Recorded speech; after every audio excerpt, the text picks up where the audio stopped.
Welcome everybody to Wall Street Reporter's next Superstock live stream, March 26th.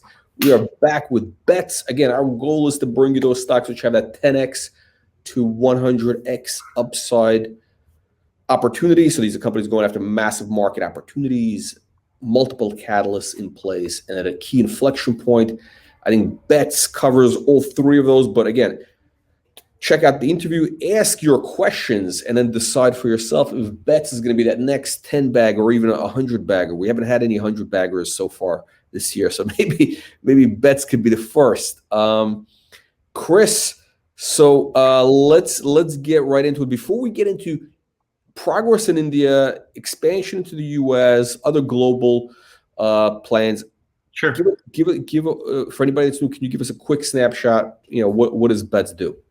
So we're a fully serviced online gambling company in regulated markets. We have the products we offer today are esports, poker, daily fantasy sports, live casino, sports betting. So we offer the full gamut of everything that you could, that any sports betting company offers currently in the marketplace. And we operate in regulated markets because we're public, and legal markets, non-markets that are gray or black, where we need a license. We have licenses everywhere we operate. Okay. And so what is interesting about what you're doing now is kind of what you're doing kind of different, right? One of the things that you're doing different. Two things. I think when I explain what we're doing in India right now, you'll see. Yeah. We're going to carry that over into the U.S. as well as part of our strategy. Okay. We're using a different model, and do you want to get into it right now? Yeah. Well, first, I think the focus, the initial focus in India is really what kind of differentiates you from most of the gaming companies. So again, why did you choose India? What are you doing there? And give us the update on the progress. 100%. So India reflects 2002, 2006 U.S. market, Chris Moneymaker, when poker was booming and every one of your friends had a home game. There's over 2 billion people there. 75% are under 30 years old, and a lot of them are into gaming and technology. The entire country is pretty much shut down because of COVID. And, are the rates that we're getting of signups, conversion, I've never seen them in any market in 20 years, like ever seen numbers like this. And, maybe it's the COVID effect. In most markets, it's about 40%. Revenues have increased 40%. Signups have increased 40%. Conversion has increased 40% from industry standard. But the numbers we're seeing are just incredible out of that market. We use the India market as our cash cow. So we wanted to go into a market where we could make big money, cash flow positive, and then go into the harder markets where your cost per acquisition is much higher, and it's harder to A, get licensed, B, make money. But if you're making substantial money out of a market that you're paying $25 for a cost per acquisition, and you're bringing in 175, 150 for that player, and then you cross-market them through our ecosystem to another product, because we just bought the daily fantasy sports product out of India, and now we have a poker product, esports, daily fantasy sports, rummy, skilled gaming. We have all of these product offerings for the India market. So, we bought the DFS product. I think we closed in December on it. The IPL is ramping up, which is the professional cricket league. I would compare it to 2-3x the size of our NFL, like in relation to cricket is twice. Actually, no. I guess they have a couple billion because of the people. Yeah, There's also so cricket is actually bigger than the NFL. Well, when you have 2 billion people in a country that are watching, it's just huge. It's enormous. So, in our first month with our rebrand that we did on Live Pools, which is the company we bought, I think we paid $8.9 million in total. We had 250,000. We're on pace for March 31st to have 250,000 new registrations. Okay. Is that not okay? You're going to have 250,000 registrations just like in the first. This is like a month. First month, first 3 weeks. Is that in line? Is that in line with your expectations?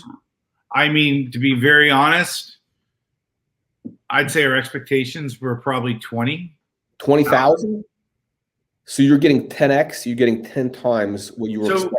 I mean, we're using a different model. So this is where we differentiate ourselves from our competitors. So we've signed 5 professional cricket players to exclusive deals with our brand. And then they have, because India is so huge, if you're influencers, basically. Well, they're sports players. I just got to get this off my screen, Jack. Okay. They play cricket professionally. So it would be like signing 5 NFL, Rob Gronkowski, Tom Brady, Lenny Fournette. I know all my friends are just liking that I'm naming all the Tom Brady lineup. So basically, okay, so essentially it's like having Tom Brady say, go to Blitz Pools, check out Betts product.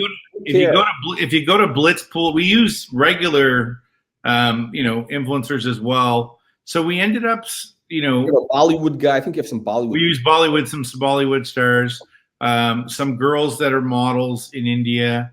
We ended up pushing this out through 125 million to 125 million males. And then the result of that was 250,000 signups. I think we should drill down. It's important for people to understand, like 250,000 signups, like a DFS product, like standard industry cross conversion. And when I say that, that means, you're playing, you sign up, about 55% of these people will convert into real money players. Okay. Okay. So that's that gives you a number. What is it? 55% of 250, 137-ish thousand. Okay. Okay. So if this was in the United States and we were DraftKings or FanDuel or William Hill, okay, yeah, what would that be worth? What do you give me the point for? What do you give me the point? No, I'm saying that. What is that worth? Because this is you're getting so big thing. This is so 137. It's actually 137.5. I'm doing the math in my head. Yeah. So if you had 55% convert, and we had 137,500 of those players, when cricket launches the IPL, convert in the first, we'll call it 3 weeks. Like if you have 3 weeks, the majority will convert into real money players. Okay. So let's look at it from the U.S. standpoint. The cheapest cost per acquisition in the U.S. you're going to get is about $400. Okay. Okay. So if DraftKings did this in the U.S., they would spend $55 million on 137,000 players. Okay, so this is where I was going to get to. Okay, so basically what you got right now is worth 55 million, the U.S. equivalent to $55 million, and that's the first month.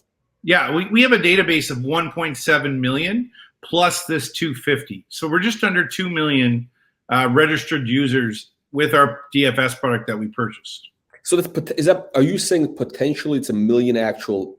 We have 2 million. 2 million. But 2 million is users, but you're saying 55% typically convert into, Yeah, exactly. So over a million, we'll have over a million actives during the IPL most likely. And that's worth the U.S. equivalent is a 400 million basically, based on comps, U.S. market comps. Well, if you're paying $400 if you're DraftKings paying $400 for a registered customer acquisition, that's $55 million worth of marketing spend. And if you're paying $800, which isn't uncommon, the highest CPA in the U.S. that we know of, it's a public company, is around $1,200 USD. So they're willing to pay $1,200 USD, lose money on the players for the first few years just to do a market grab. And if you look at 800, it would be a marketing spend of 110 million.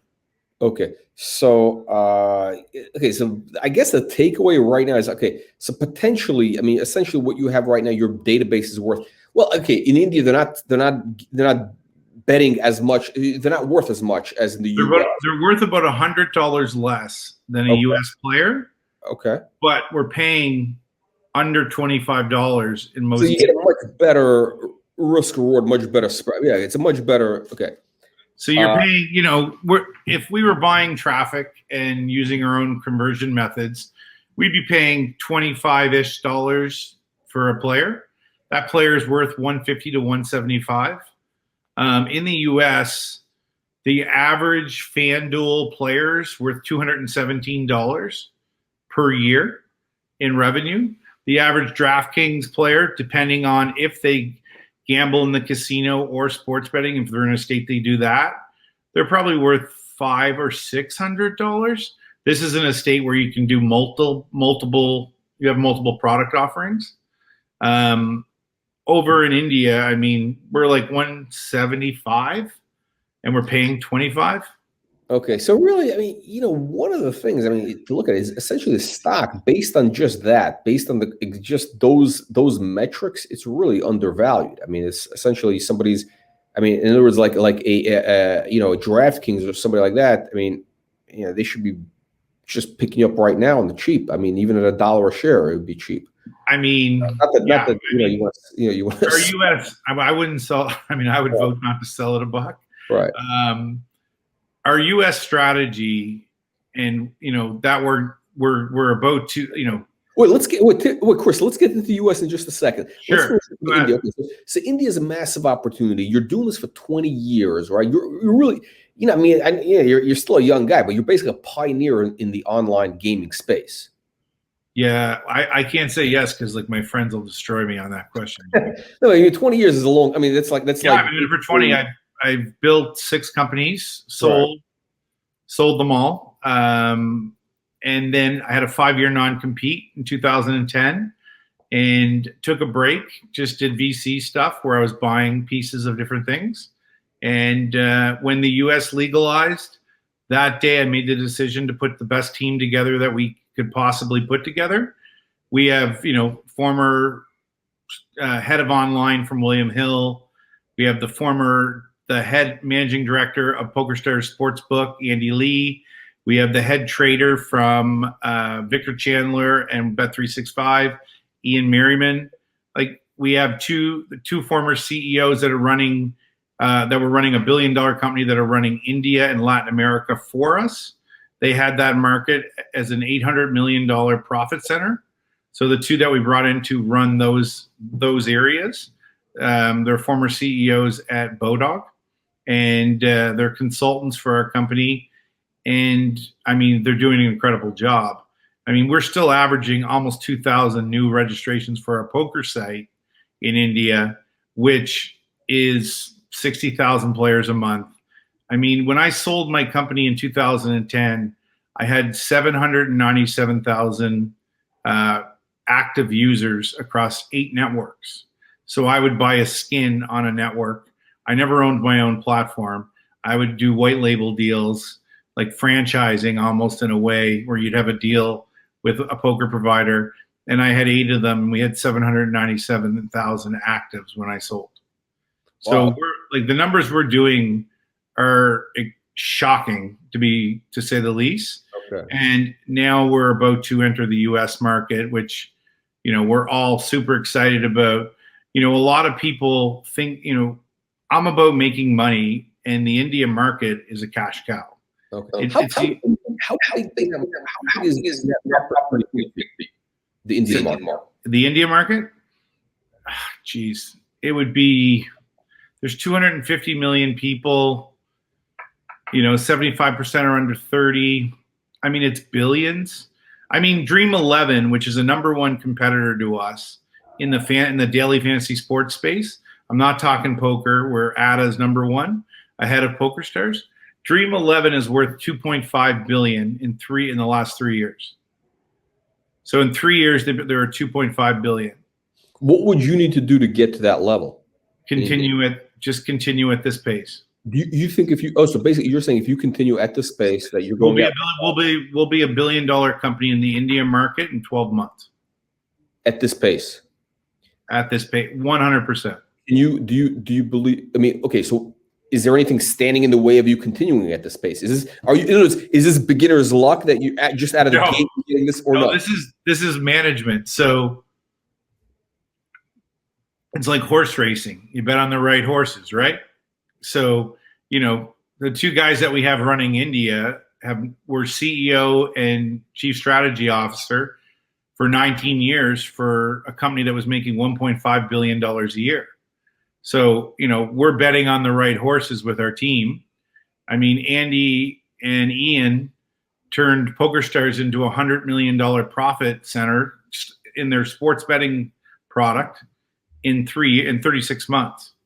So, I'm a guy that bets on people. I bet on, and I'm betting on our team.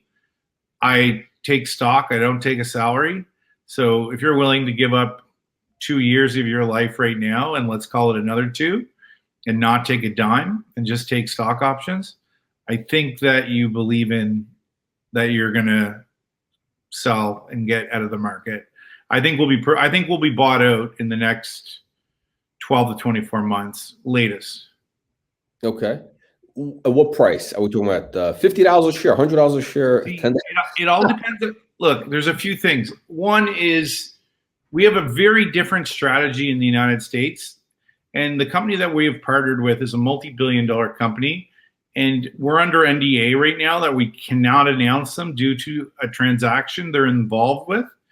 I can talk about the deal, and I can talk about the structure and the strategy. It all depends on how well that goes. And, I can tell you right now, we've done 13 presentations since signing the deal in the last, I think 13 or 15 for different states. What the U.S. Wait, Chris, let's finish off with India, then we'll go to the U.S. Sure. Go ahead, Jack. You got the floor. I mean, you talk about $1 billion thing and you want to skip right through that. Okay, so India, so basically you're saying bottom line is this business will be worth $1 billion at the current pace you're going in a year in India, just India business. Let's just talk multiples. So right now, the average multiple in India is trading at 25x. Okay. 20 to 25x. This is 20 to 25x revenue. Revenue, yeah. Okay. So, I would say we'll do in the next 12 months, $10 to $20 million in revenue. This is low. This is me being passive. We'll do $10 to $20 million in gross gaming revenue in India. So times that by 25, it's $500 million. Okay. If we hit I got two. Well, actually, no. If you get 20 it's 25. They're trading at 25. I think you're better than math than me because you're in the gaming business. I'll go with your math. All right, so $500 million. So that puts our stock at $5. Yeah, like $4 or $5. Okay. Then we have our Canadian operation, which is casino and sportsbook. We haven't even started marketing that yet because we've been so focused on setting up an office in Gibraltar, setting up our office in India, doing 2 acquisitions. We did 3 acquisitions since July. We'll do another $1 million in gross gaming revenue from our Canadian operations. And then the contract that we have in the U.S. is massive, to be very frank, and it's quite different than anyone else's deal. And it's going to change the marketplace. So do I get the green light to go into it? Let me finish off with India, and then we'll jump to you. Then I'll get the green light from you. Okay, because the India story is unique. I mean, nobody else is doing it. I mean, really, it's a one of a kind story. Very few companies are focused on that market. And you yourself said that this market, the market opportunity in India, reminds you of what the poker market was like in 2003, which became huge. So it's actually bigger because I was getting probably like registrations. I was probably doing. We had a very niche product when I was doing it too. We did the University Poker Championship, and I'd give away free tuition at whatever university you went to and a trip to the World Series. we're partnered with Daniel Negreanu, the poker player. He's like the Wayne Gretzky or Joe Montana or Tom Brady of poker. We were probably doing 10,000 registrations a month. And then we were converting 35 to 37% into real money players back then. So, with the numbers we're doing, 250,000 registrations. I mean, to give you an example, like DraftKings database is like 10 million. That's not a big number. It's not that big of a number. No. So that's, and active players is about 1 million. So essentially, I mean, in theory, you're going to be 25% the size of DraftKings at the end of the year at the current rate. Right now, like actually, let's get it. Like, let's go right into the numbers. So our poker site would have probably 700,000 registered players. Our DFS site would have 2 million. We're at about 2.6, 2.7 million registered players. They have, I think it was 2 quarters ago, I think they had 10 million registered players. So this is why we focus on a smaller market, such as India, and clean up and then become, cash flow positive, which is a very high focus for someone that's in the public markets for our shareholders. And then from that, that's how you generate and just print money in our space. And then you use that to go into the tougher markets and compete. A lot of people want to just see a press release.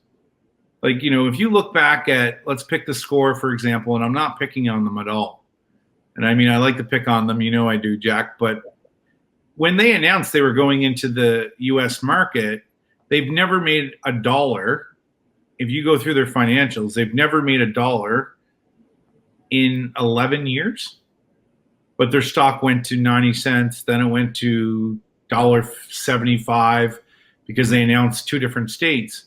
They have negative sports betting revenue. And so they may be operating there and paying $5 million for a license, or 3 to 5, depending on what state it is, per year. And then given 7% of the profits to the casino, but they're absolutely not making even positive gross gaming revenue in their sports betting product.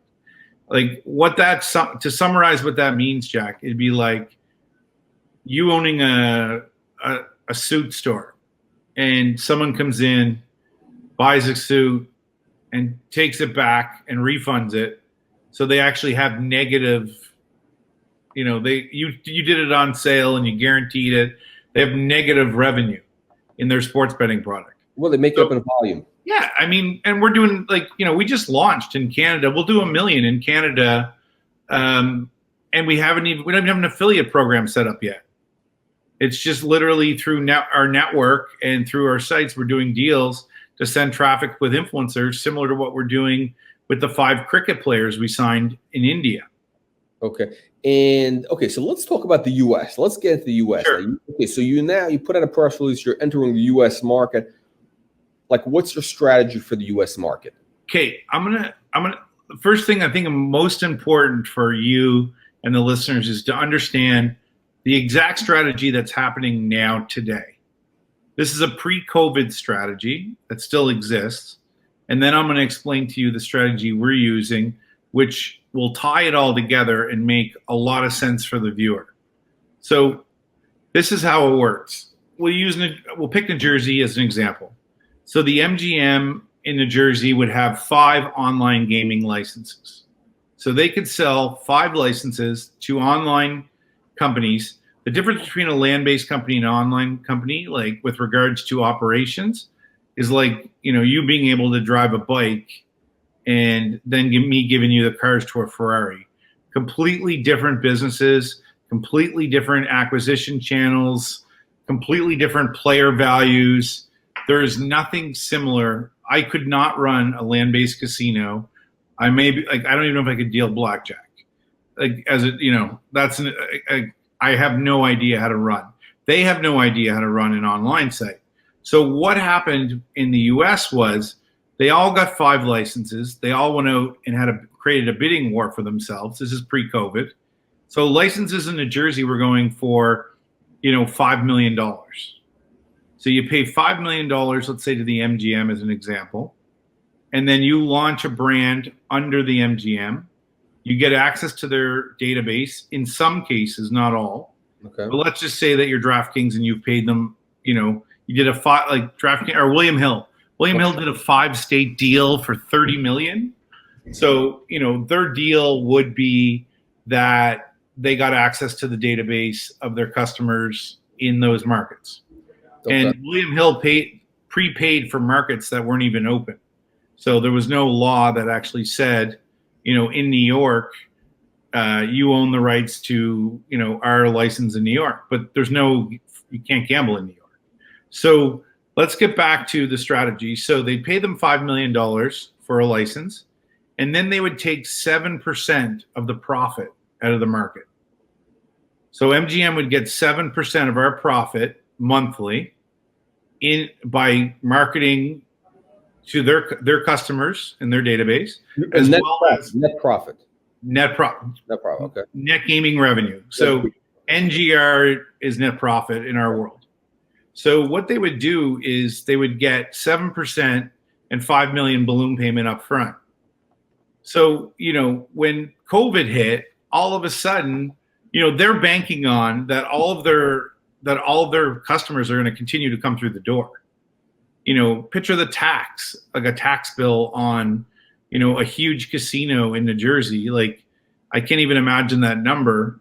Like, how much money they'd be paying for taxes to, have a building there. So it's, probably $1 billion a year to run and upkeep a huge land-based casino. So all of a sudden they have no one coming through the door, and they're only getting 7% from a company that partnered with them and a $5 million balloon payment. So let's look at COVID. It's been a year. So these players have switched over now to a new online brand. Let's just use DraftKings as an example. So now they've been playing on DraftKings. They've learned how to play on DraftKings. They've been playing there for a year. And all of a sudden, these players are not looking at themselves as an MGM player anymore. They've lost them because they're not going into the casino to gamble. They're now a DraftKings player. So all the money, all the perks, all the reward programs, everything they did is of no use, because what happened is they've moved them to the online platform where they're only getting 7%. And in normal cases, they're making 100% of the revenue. And DraftKings now own their players.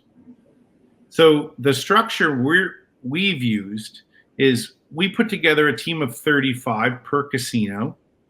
We're entering the market. So a specialty team, like, let's call it like a team of, McKinsey consultants. Okay. And it's guys that have over 10 years, some of them 20, in the gambling business. We're partnering with casinos. We're doing we're not paying for licenses.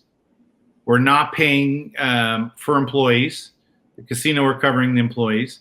We're using their brand and their database. Okay.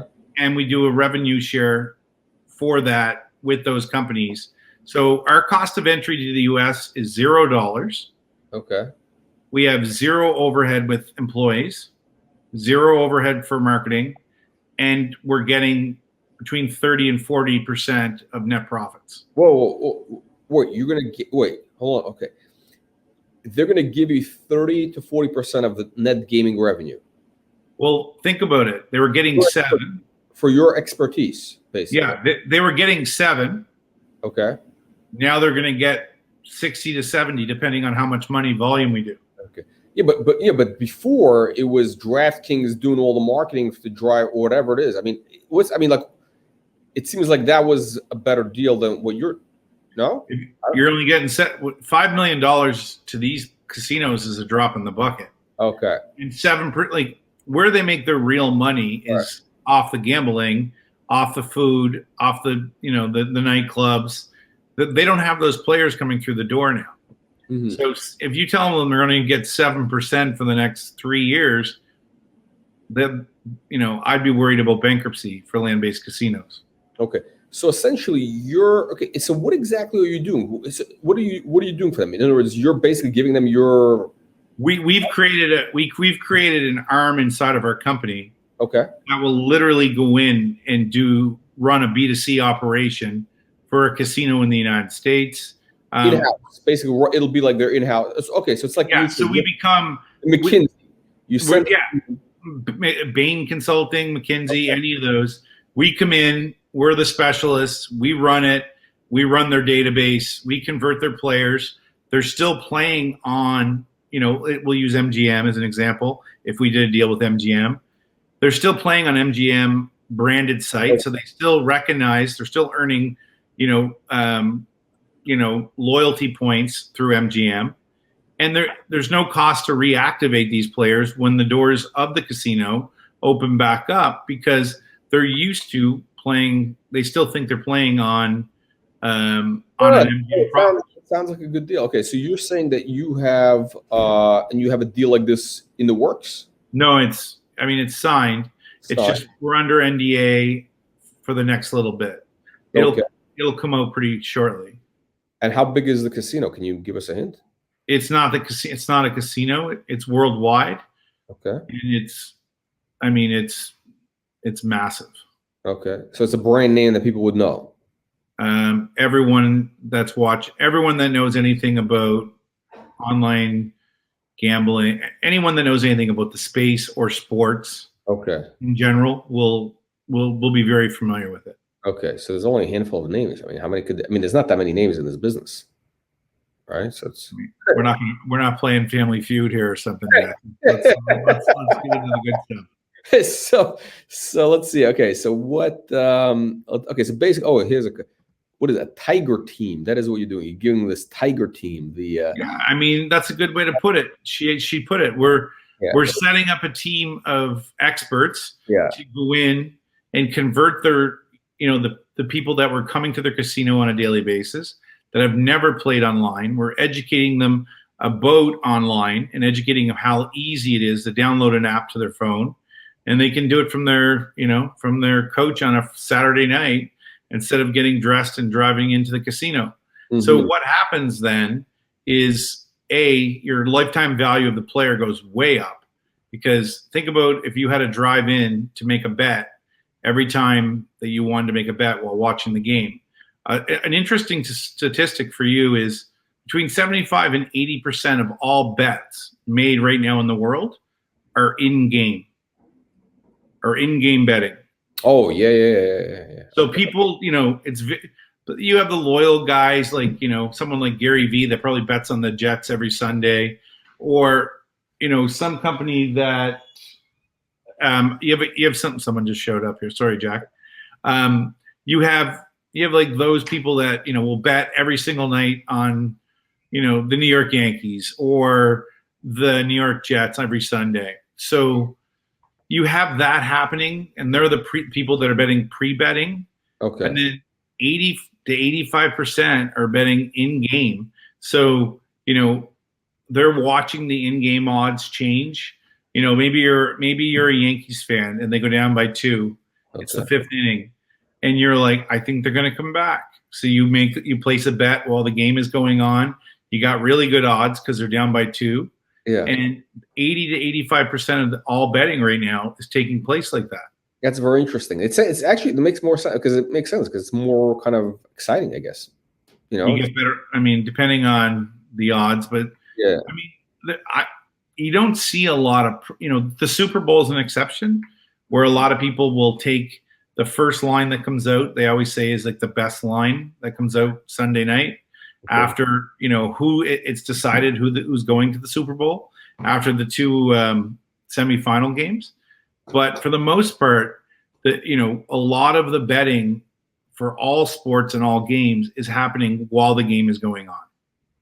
Okay. Now, so this deal that you're doing in the U.S., is that going to be just an exclusive with this one group, or is it going to be others?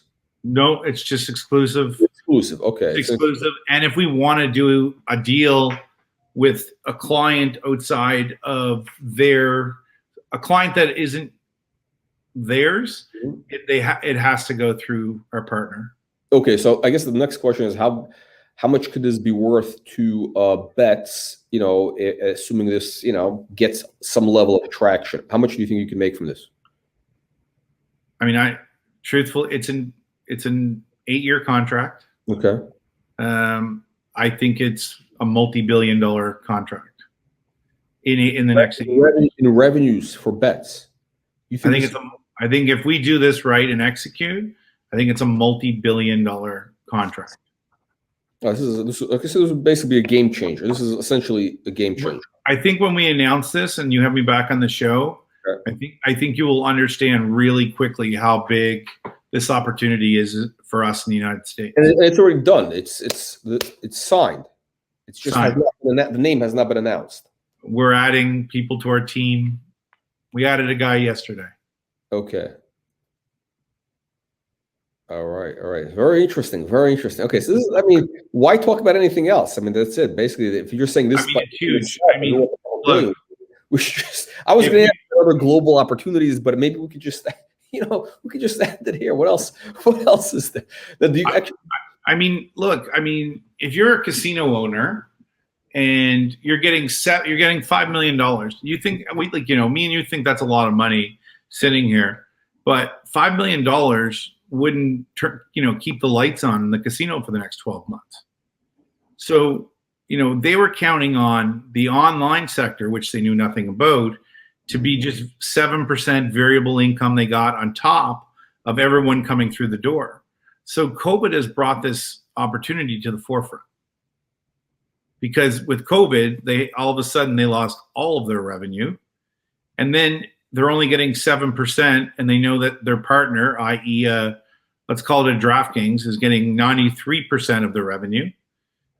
How would you feel about, customers that you spend tens of thousands of dollars entertaining for the last 10 to 20 years, switching brands because of COVID, and they got used to playing on an app that makes your life much easier to place a bet for entertainment? Hey, let's jump into some audience questions. Sure, Getting back to India, this came in earlier. Yep.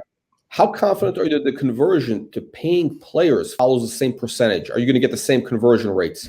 Yeah, our team has been operating in India for about 7-8 years now. So these are India standards. I'm using mean, the average. I'm not guessing. This is pretty much, we've seen, the two guys that are running our India operation were doing, between Latin America and India, they were doing $800 million in profit in their last company. They were the CEO and chief strategy officer. So, we're using real data as conversion numbers. So we're very confident. Okay. I think this guy's asking. I think Michael's asking for a stock prediction. I think.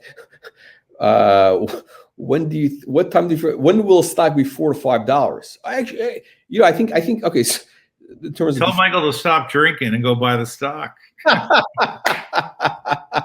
He's drinking champagne. We make profits with some of our 50 bagger stocks. Well, your next one. Look, I think when we announce the U.S., our first client in the U.S., we're doing it worldwide with this company. It's not just U.S. So we're dealing with a client out of Switzerland right now that own quite a few casinos. So, and they want an online strategy because of the current situation with COVID. So I think that once people realize the differentiator this is in the marketplace and how much the casinos need it because they don't have a staff that could take them online, and how important it is for those casinos to have a strategy, have a team, and to retain their customers, I think you're going to see a complete switch in the marketplace where the casinos are going to say, we're not just taking 7%. And DraftKings and the other competitors, William Hill, they're not prepared to spend millions of dollars on marketing when, they're not getting the majority of the profit. So, they're caught between a rock and a hard place. So what you're going to end up seeing is how many of those people that went to the casino on a weekly basis, we'll call it Jack, are going to go back through those doors.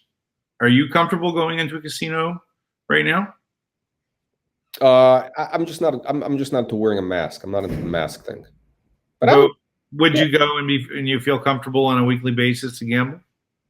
I mean, why not? I mean, I'm not. Well, I'm not worried. I mean, but I mean, like, it's a question of, or all the others. I think it's more of a convenience thing. I think people, why would they want to bet, in a casino when they can do it from home? I mean, this is the reason why online is so much bigger than land-based, right? It's like, somebody's sitting on their couch. They're not, there's inertia. They don't want to get up. You don't want to do any, like, people. Casinos actually make an effort. I mean, the people who actually go to a land-based casino, somebody has to make an effort. You got to get up, get in your, you have to really make an effort. You have to stand. Yeah. Like, playing, table. Show your ID, stand in line, make the bet, get the. Not everybody wants to do the crowd. Yeah, not everybody wants to deal with that. I mean, forget about the COVID thing. It's just not everybody wants to deal with that. It's kind of like the online is a much more, I think, compelling thing for betting. Not even just betting, for everything. You know what I mean? Like, look at Amazon. Like, I'm not comparing, but I'm comparing the space.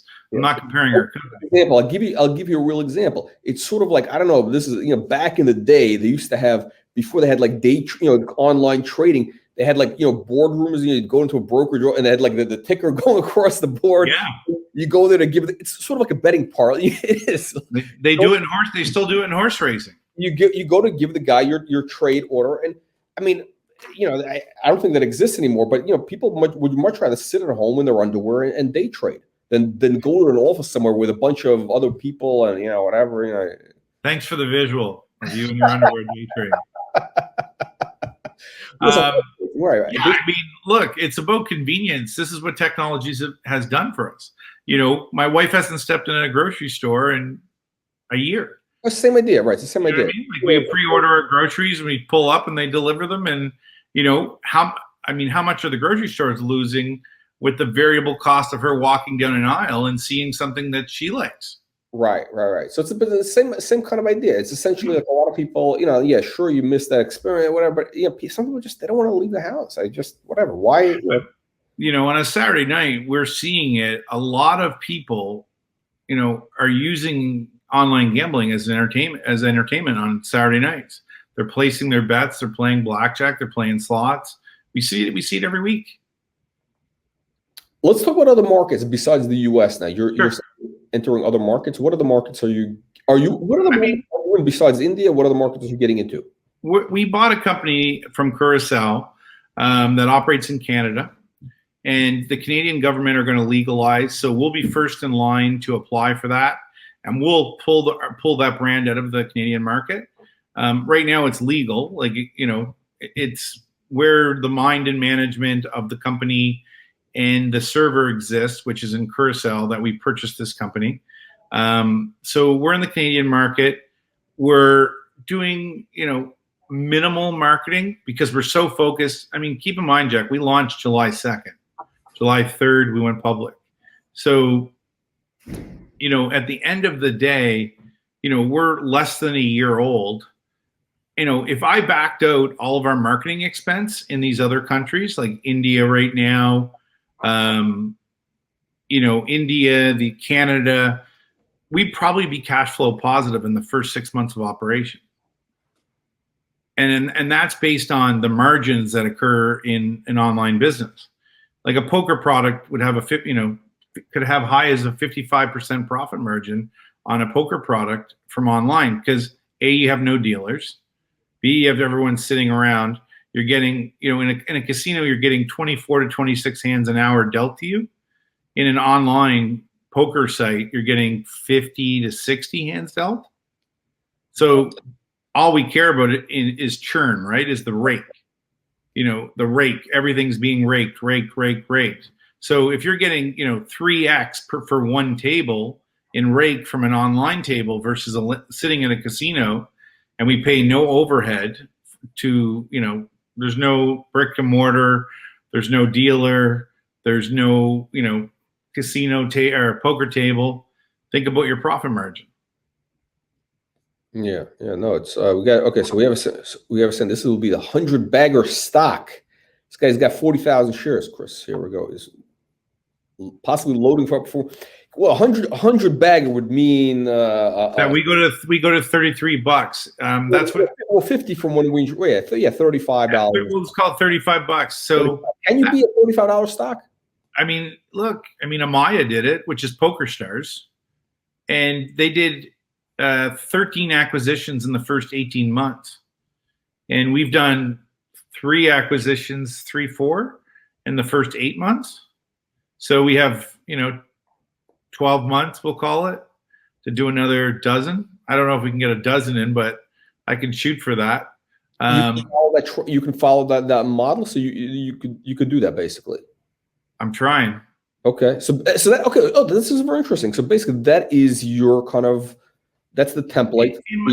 If you ask me my goals and what for the company is, I have aspirations to be the next Amaya on the Canadian stock market. And by doing that, we have to enter, we could ramp up and, raise 100 mil in debt or in equity, whatever it may be, dilute our current shareholders down. We're trying to grow organically. And that's what I did with my last company. So we ended up, when I sold it, with 116 employees, no debt. And, the only debt we had in our company was my Visa bill from the month before for whatever expenses we had when I sold. So, we're trying to be a company that is very focused on cash flow positive. If you do a Google search on DraftKings' last release, yes, their revenue went up, but their profit is way down because of their marketing spend. They're all about, this is a contest between who can spend the most money. And they always think that the capital markets are going to be there for them when they go back, for more and more money. At some point, it makes no sense, to continue to fuel this. Penn National have their deal. They own 30% of Barstool. That's a very good model because you have Dave Portnoy, who's does extremely well at what he does, and he's going to the States and bringing people to those casinos, making them sign up and doing all these different things. That's a much cheaper model for cost per acquisition than what everyone else is using. Okay, so bottom line is your focus is on and getting this to become a $35 stock. If with the fundamentals, obviously have to. I mean, I think we'll sell before then, but truthfully, if you ask me, what I want, what I aspire to do is to become the next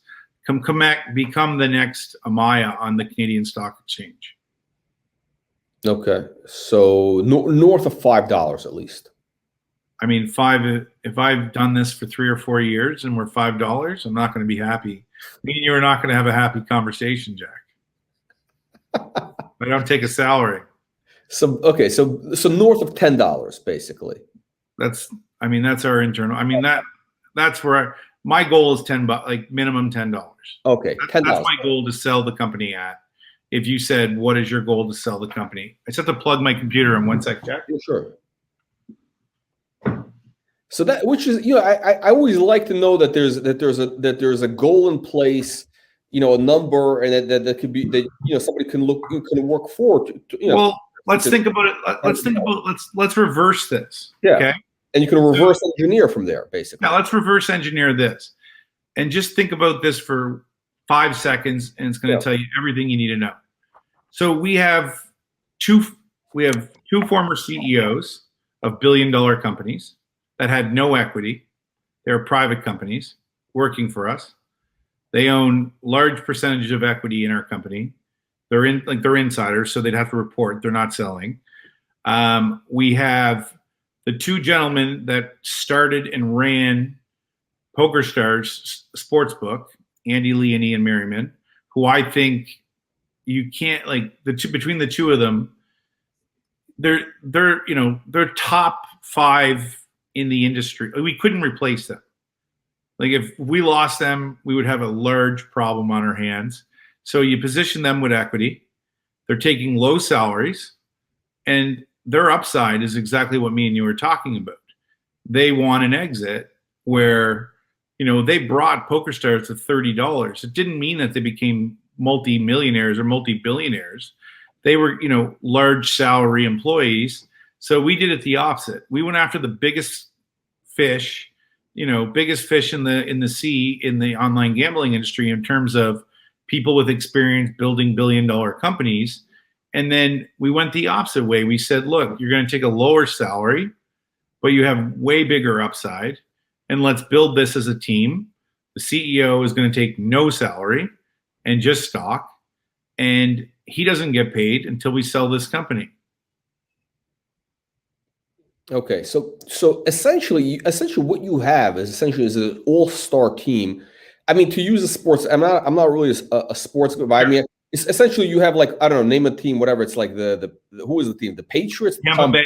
Let's call it Tampa Bay Bucks, just for all the Tom Brady haters out there. Basically, you got the Tom Brady, you got all those guys in the team right now, and because before they had the salary, but they weren't getting the big action, they weren't getting the equity. Now they had stock option plans, but right. In our company, we're the upside. If we sold for $10, all of them are going to make tens of millions of dollars. So do you want to make $400,000 or $500,000 working for PokerStars and do the same job for the next couple of years? Or do you want to come over with us where your upside is 10 to 50 million bucks if we sell? So you do the same job that you did at PokerStars, build this into $100 million. All right. So basically, yeah, I mean, again, these guys, they understand betting. So essentially they're betting, instead of making $400,000 a year for 3 years, $1 million bucks, now they could make, a high probability of making 10 million. Did you say to 50 or 15? What's the? I mean, we sold the stock. We sell the stock at close to $10. A lot of these guys will make 50 million. 50. Yeah. Half 100. Okay, that's a real money. Yeah, that's what you're getting basically. Sit home in your underwear and bet, Jack. That's the kind of money we're talking about. Yeah, exactly. No, so essentially, it's a life-changing opportunity for them. Why wouldn't they do it? Because I think from what I understand, essentially they were working for was it Bodog? These are private companies where the owner it's one owner, 100% equity, and essentially the employees they don't really have any real upside. I mean, they're going to get a nice salary. They get a nice salary, and they get bonused out January 1. Yeah, but these guys, if anybody who's in this gaming space, they have that inner drive to make the big score. And this is the way they're going to do it. They want to make that big score with bets. From day one, that was my exact strategy with regards to employees. Go after the best, offer them huge upside by doing what they've done for the last 20 years, and then do it again for us. And guess what? Sail away on your boat in your underwear and bet on sports. Do whatever you want. All right, Chris, so here's the big picture. $10 is the goal. I'm glad we finally got this out of you after, 3-4 interviews, whatever it is. What's in the way? What could be standing in the way? What could go wrong? What's the probability? Listen, nothing really is going wrong. What's happening is what potentially? What's the worst? What could? I mean, we have our market entry into the U.S. We are going to be probably in the next 6 to 12 months, the number 2 gambling site in the India market. If I was guessing, with the ecosystem we're building, we'll start to focus more on our Canadian product. We'll build an affiliate program there, start to drive real revenues. $1 million in gross revenue is, it's good. We're cash flow positive in that product. So, I'm happy to be cash flow positive in the first 7 months. I think we launched in August. And how many companies can say they're cash flow positive in the first 7 months? Not too many. We were making money in August, and we launched in August with our sports betting product and our casino. So there's not too much standing in the way. For us, it's more of, we're new. People don't know about us. thanks to guys like you that take me on the show, and we talk about the industry and our products and we really just got started, really. Yeah, so we're just getting started. And the service and the markets. I mean, not to make excuses, but the market has been pretty crappy the last month. So people are not paying attention to a lot of stocks right now. They're not paying attention to the micro cap spaces. So there's I think there's a lot of upside from where we are right now. I think once we get over $1, then you attract a new investor. Right. And so our goal, for the next 2 quarters is to get our stock up over $1. And then from there, then you get, you're picking up, you have analysts following you, you're getting analyst reports put out. Then once we enter the United States market, which will happen very quickly, then we'll get analyst reports, we'll get comparables. We just had an article written in Yahoo Finance using us as a comparable, which it's a good sign. You know what I mean? Like, we're starting to get notoriety in certain markets, and especially with Yahoo Finance talking about sports betting, and they're talking about us and how well we're doing in the India market. Okay. No, I mean, fantastic stuff. Okay, Chris, let's wrap up. What do you have coming up in terms of news flow in the next couple of weeks and next, for the next month? What can investors look forward to? You'll get the full gamut on our U.S. entry. It's a worldwide program and contract. It's not just the U.S. So we'll do a deal, and then we'll announce that. That'll be the next big news piece for us. And then IPL is launching in India. We'll continue to, announce the numbers that we're doing in the India market. And these numbers are insane. We're going to continue to add influencers. We're going to have an influencer model in the United States. So with this new contract we have, we plan on having 10 very, very high-profile social influencers to work with in the different markets, depending on where they're from. Like, an example would be, I'll just pick some basketball player, and I'm not saying we're dealing with this guy. Allen Iverson, Philadelphia. If we were entering the Pennsylvania area, he would be someone we would partner with because he's from that area with a big following. So we're going to hire anywhere from probably 7 to 10 large social influencers to help lower the cost per acquisition in the U.S. for us and push a lot of traffic towards our products that we're partnering with and running for these media companies and land-based casinos. So basically taking the same approach that's proven to work for you in India, and you're going to be doing it in the U.S. as well. And with no cost. Okay. With zero cost base. Oh, you got to pay the influencer, no? Well, no. It comes out of the partner is actually paying it. So we have zero cost. Okay. That's right. This is good. We'll get into that, Jack. We'll get into that contract as soon as I can announce it. As soon as we can announce the details. Okay, Chris. On that note, let's stop here. We'll wait.